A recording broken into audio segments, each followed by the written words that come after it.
Hello everyone, मेरा नाम शुभम कौरव है। मैंने सिविल सर्विसेज एग्जामिनेशन 2024 में 291 रैंक हासिल की है। मेरे मेंस में 806 नंबर थे, जबकि जीएस3 में one of the highest 108 number मैंने पाए थे। आज मैं आपके साथ डिस्कस करूंगा the answer writing strategy which I had applied in my journey. क्या मिस्टेक्स आपको अवॉइड करनी चाहिए, क्या किन चीज़ों का ध्यान देना चाहिए ताकि आप भी अच्छे नंबर स्कोर कर पाए इन योर मेंस एग्जामिनेशन। और ये strategy across all the papers you can apply. GS 1, 2, 3, 4 सिर्फ 3 तक लिमिटेड नहीं है, सारे पेपर्स में ये चीज़ें आपको ध्यान रखनी है। निर्णय IAS by officers for future officers. The most important thing that we have to keep in our mind is clarity on a subject. देखिए, आंसर राइटिंग शुरू करने से पहले कुछ चीज़ें आपकी कंप्लीट हो चुकी होनी चाहिए।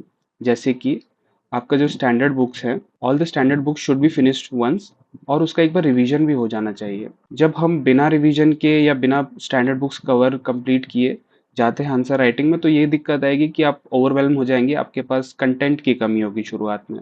तो आपका कंटेंट अगर स्ट्रांग होगा, आपको कॉन्फिडेंस भी उतना ही ज़्यादा होगा और आप आंसर राइटिंग में ओवरवेल्म नहीं होंगे, आप अच्छे से आंसर राइटिंग कर पाएंगे। तो when you are done with your first revision of your standard books, उसके बाद आप आंसर राइटिंग शुरू कीजिए, क्योंकि आपको तब तक थोड़ी बहुत क्लैरिटी आ चुकी होगी अपने टॉपिक पे। उसके बाद हम आंसर राइटिंग के छोटी चीज़ें बातें करते हैं कि सिंपल और प्रिसाइज लैंग्वेज में आपको लिखना है। You should not be very jargon, you should not include much jargon in your answers. आपको सिंपल और प्रिसाइज लैंग्वेज रखनी है, क्योंकि आपके पास टाइम नहीं होगा, आपके पास स्पेस की लिमिट है, आपके पास वर्ड की लिमिट है। तो you only have to write simple and precise words. उसके बाद जो एक एक वर्ड है आपके आंसर का, that should be towards demand of the question. काफ़ी लोग क्या करते हैं, अगर उन्होंने कोई टॉपिक देख लिया and they know something about it, तो they write what they know, but they do not write what the question has demanded. तो आपको क्या करना है, आपको पहले डिमांड समझनी है क्वेश्चन की, and you have to write each and every word which is directed towards that demand. You do not have time and space to waste there. So don't just write what you know, write what is demanded.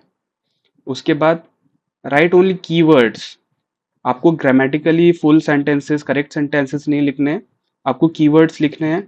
Just mention the keywords and then give the example or substantiation, and that is your work is done. Do not go after flowery language. सिर्फ अपने keywords mention करने हैं जो direct hit करे question की demand को। उसके बाद एक लॉजिकल फ्लो होना चाहिए। जब आप पॉइंट्स लिखे 1, 2, 3, 4, तो सबसे इंपॉर्टेंट पॉइंट सबसे ऊपर होना चाहिए, फिर कम important point, and these point should be related in a sub heading format. एक सब हेडिंग के अंदर सारे रिलेटेड पॉइंट्स आपको लिखने हैं, then the next subheading, and then you have to write related points according to that subheading. तो एक फ्लो होना चाहिए, लॉजिकल फ्लो। उसके बाद जो सबसे इंपॉर्टेंट चीज़ है वो सबसे पहले लिखनी है, और जो कम इंपॉर्टेंट चीज़ है वो ज़्यादा बाद में लिखनी है। जो सबसे इंपॉर्टेंट चीज़ें हैं उनमें सब्सटेंशिएशन भी ज़्यादा देना होता है, वैल्यू एडिशन कंटेंट भी ज़्यादा देना होता है आपको, तो इस चीज़ का भी आप ध्यान रखेंगे। अगला पॉइंट है कि सबसे पहले आपको आइडेंटिफाई करना है what is the demand of the question.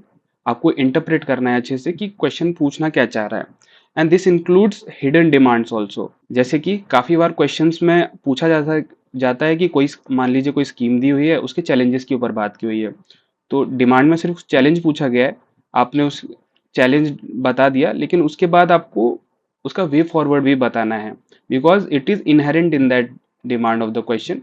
ज़रूरी अगर आप छोटा सा बस एक फ्लो चार्ट टाइप का डायग्राम बना के विच टेक्स लेस स्पेस, एक 2, 3, 4 पॉइंट्स आप वे फॉरवर्ड के रूप में दे दोगे, तो that satisfy the hidden demand of the question. तो आपको डिमांड आइडेंटिफाई करनी है, इंटरप्रेट सही से करना है। उसके अलावा आपको बैलेंस बना के रखना है अपने आंसर में। मान लीजिए किसी क्वेश्चन के 3 पार्ट हैं, 1, 2 and 3, and it is asked for 15 marks.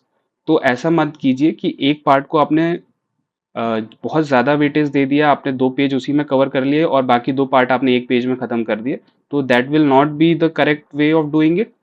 You have to identify how much each part should weigh. ऐसा ज़रूरी नहीं है कि तीनों को आपको इक्वल स्पेस भी देना है। जो ज़्यादा इंपॉर्टेंट है उसको थोड़ा ज़्यादा स्पेस दीजिए, तो कम इंपॉर्टेंट है कम दीजिए, but do not disproportionate space to any one part of the question. तो आपको बैलेंस बना के रखना है।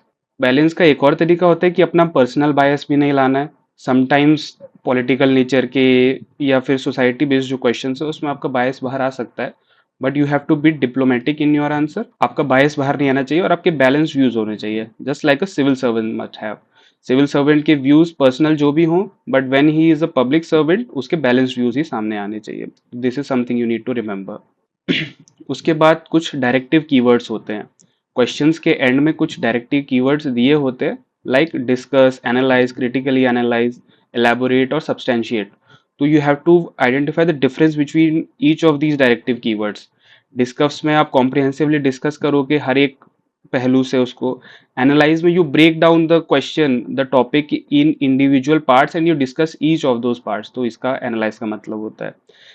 क्रिटिकली एनालाइज का मतलब ये नहीं होता कि सिर्फ आपको क्रिटिसाइज करना है। क्रिटिकली एनालाइज में you have to weigh the pros the cons and then discuss both of them to reach to a logical conclusion. Elaborate और सब्सटैंशिएट में आपका ये स्कोप नहीं रहता है कि आप बहुत ज़्यादा प्रोज और कॉन्स पर डिस्कस कर पाओ। अगर आपको एक स्टेटमेंट दी हुई है, आपको उसको ट्रू मानना है, then you have to elaborate on that, you have to substantiate on that. There is no scope of giving counter view here, है ना। आपको जो स्टेटमेंट दी हुई है उसी को elaborate करना है, उसी को सही मान के आगे लिखना है। तो these keywords should be in your mind. आप देखो कि क्या पूछा गया है उसके क्वेश्चन के एंड में, and then accordingly you give your answers. उसके बाद हम क्वेश्चन के वेरियस पार्ट्स पे आते हैं आंसर राइटिंग में। तो first part of the answer writing is introduction. It gives the first impression of your answer. सबसे पहले जो आपका आंसर की चीजें पढ़ी जाएंगी वो है इंट्रोडक्शन, और उसी से फर्स्ट इम्पैक्ट आपका क्रिएट होगा।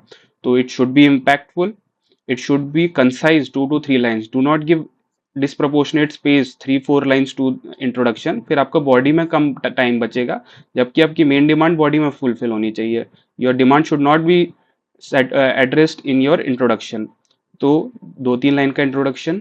और इम्पैक्टफुल बनाने के लिए आप क्या कर सकते हो, जैसे कि GS3 में इम्पैक्टफुल डेटा से बनाया जाता है, स्टैटिस्टिक्स दिए जाते हैं, की फिगर्स दिया जाता है, फैक्ट्स दिए जाते हैं। तो that's how you make your introduction impactful in GS3। But you can also give current affairs angle, कि ये क्वेश्चन क्यों पूछा गया है, why is this being question being asked now.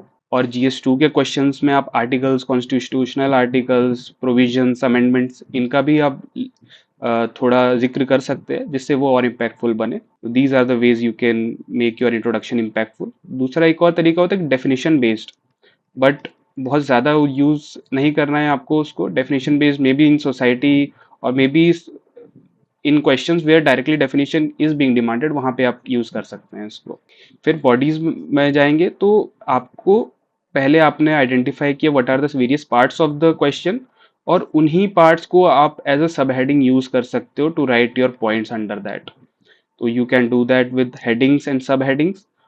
आपको हेडिंग्स को बॉक्स करना है और पॉइंट्स को 1, 2, 3, 4 ऐसे फॉर्मेट में लिखना है। फिर आप नेक्स्ट हेडिंग लिखिए, उसको भी बॉक्स कीजिए, और फिर आप ऐसा कीजिए कि जो आपकी नंबरिंग है वो 5, 6, 7, 8 ऐसे आप शुरू कर सकते हैं, ऐसे कंटिन्यू कर सकते हैं, ताकि एग्जामिनर है हो उसके लिए ज़्यादा इजी हो जाए ये कैलकुलेट करना कि आपने कितने टोटल नंबर ऑफ पॉइंट्स लिखे हैं।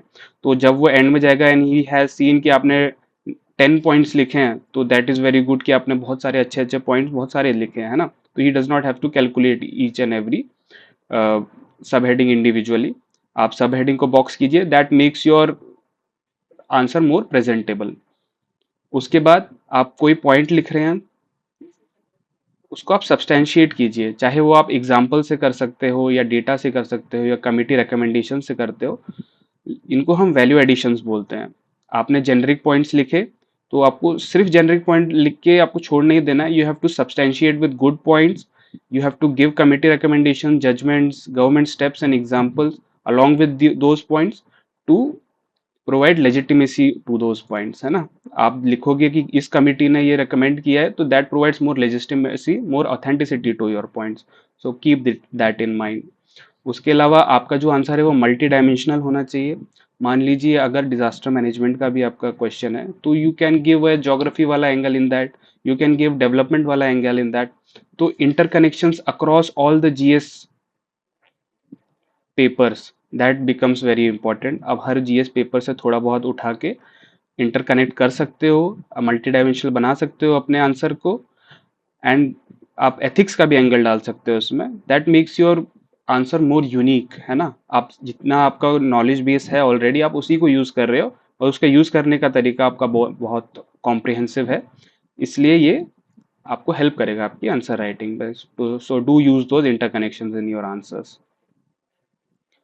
जो हमारा आंसर है उसका लास्ट पार्ट आएगा कंक्लूजन। तो like introduction you should also keep your conclusion concise, 2 to 3 lines in the end, where you can summarize the main points, main arguments that you have made in your question. जो आपने answer किया उसमें जो main points है आप उसको basic summary दे सकते हो कि if this is applied and this is done then this can be achieved. तो ऐसे टाइप का आप कंक्लूजन बना सकते हो। उसके बाद एक और तरीका जो कंक्लूजन का बहुत वोग में है वो है way forward, futuristic. These are also good type of conclusions. तो आप एक फ्यूचरिस्टिक विजन दे सकते हो, प्लान दे सकते हो, वे फॉरवर्ड दे सकते हो। अगर कोई इशू डिस्कस हुआ है, कोई चैलेंजेस डिस्कस हुए हैं, तो that can become your way forward. उसके अलावा यहाँ पे भी आप कीवर्ड्स, मान लीजिए मैंने एक लिस्ट बना रखी थी। जो ऑनरेबल पीएम है वो उन्होंने जो कुछ कीवर्ड्स कहे हैं, जैसे विकसित भारत बाय 2047, हर खेत जल, and some other keywords that he must have given. तो मैंने उसकी एक लिस्ट बना रखी थी और कंक्लूजन्स में रेडीमेड वो यूज हो जाता था। उसके अलावा you can also use quotes if it is relevant. आप जबरदस्ती मत घुसाइए। अगर आपको लग रहा है कि वहां पे रेलेवेंट है तो you can just conclude with quotes. तो you can use these techniques to make your conclusion more impactful। Last में हमने स्ट्रक्चरिंग कर ली, कंटेंट देख लिया। उसके बाद प्रेजेंटेशन कैसी होनी चाहिए। Your hand writing should not be very good, ऐसा ज़रूरी नहीं है, बट एक लेजिबल हैंड राइटिंग होनी चाहिए। दे पढ़ने में आसानी होनी चाहिए एग्जामिनर के लिए, that is our main goal. Overall आपका आंसर नीट होना चाहिए, कहीं काटना पीटना आपको अवॉइड करना है। स्ट्रक्चरिंग प्रॉपर होनी चाहिए, नंबरिंग प्रॉपर होनी चाहिए, ताकि it is easier for examiner to see your answer. Bullet points में लिखिए, avoid paragraphs, that is already have told you. उसके बाद आप डायग्राम्स, फ्लो चार्ट्स और मैप्स का यूज़ कर सकते हैं। कहीं भी रेलेवेंट डायग्राम दिख रहा है, फ्लो चार्ट आप बना सकते हो पॉइंट्स देने के लिए, और मैप्स भी बना सकते हो। But do keep this in mind कि आपको कहीं ये जबरदस्ती नहीं डालना है, just for the sake of putting a flow chart और diagram in each and every question. ज़रूरी नहीं है आपको ऐसा करना। जहाँ ज़रूरत हो सिर्फ वहीं पे आपको डायग्राम्स और मैप्स इंक्लूड करना है। उसके बाद हर एक हेडिंग को और हर एक कीवर्ड को, हेडिंग को तो आपको बॉक्स करना ही है जैसे मैंने आपको बताया। उसके बाद अगर आपने कोई कीवर्ड लिखा है जो भी इम्पोर्टेंट है, मान लीजिए कॉम्पिटिटिव फेडरलिज्म, ये एक कीवर्ड आ गया है ना, तो उसको अंडरलाइन कीजिएगा ताकि एग्जामिनर को आसानी हो उसको देखने में। और अगर आपने कोई एग्जाम्पल दिया है, जैसे कुदुमश्री का आपने एग्जाम्पल दिया इन एस, तो उसको भी आप अंडरलाइन कीजिए। कोई फैक्ट दिया है आपको तो उसको भी अंडरलाइन कीजिए, ताकि एग्जामिनर को पता चले कि here you have given your value additions. Last में जब आप अपना आंसर लिख लें तो कुछ तरीके हैं आपको एवेल्युएशन के। पहला तो आप कोई भी आंसर लिख रहे हो, मार्केट से आपने कोई भी टेस्ट सीरीज ली है या ऑनलाइन भी देख रहे हो, तो उसके मॉडल आंसर से कंपेयर करके एवेलुएट कर सकते हो। ये सेल्फ एवेल्युएशन के तरीके हैं। या फिर आप टॉपर कॉपीज बहुत सारी अवेलेबल हैं freely online. You can see the questions there, you can attempt those questions. आप आंसर मत देखिए, क्वेश्चंस अटेम्प्ट कीजिए, फिर जो आपने आंसर लिखा है you can compare with the answer which is being written by the topper. उसने इंट्रोडक्शन कैसे बेहतर किया है, कैसे बॉडी में लिखा है, कैसे कंक्लूजन लिखा है, तो यू कैन जस्ट कंपेयर। और आपको उससे बहुत सारा नई चीज़ें पता चलेंगी कि what are your weaknesses, what are your strengths, और कोई नया जो कंटेंट है वो भी आपको मिलेगा, तो you can just add them in your notes. उसके अलावा you can self evaluate with स्वॉट एनालिसिस। स्ट्रेंथ आप देख सकते हो क्या है, क्या वीकनेस रही है आपकी, कौन सा पार्ट में आप वीक हो, कौन सा पार्ट आपका स्ट्रॉन्ग है, और कहाँ पे आप इम्प्रूव कर सकते हो। उसके अलावा आप पीयर रिव्यू भी कर सकते हो। You can have a friend circle of people, and when you write your answer they can see your answer, and when they write you can see their answer. तो फिर आपको दूसरों की स्ट्रेंथ और वीकनेस का आइडिया लग जाएगा और वो आपको अपनी स्ट्रेंथ और वीकनेस का बता देंगे। So this also helps in consistency. आप रोज रोज करेंगे, आपका अच्छा पीयर ग्रुप होगा, तो they will push you, they will motivate you to write more answers. And I think this is all the important themes that I had to cover. In the next video I would also cover a demo of these answer, कि answer actual में मैं कोई question PYQ उठा लूंगा और उसका आपको answer लिख के बताऊंगा। तो that is something for the next video. I hope यहाँ तक आपको समझ आया होगा, and this would be very helpful to you. and thank you for very much for listening to me.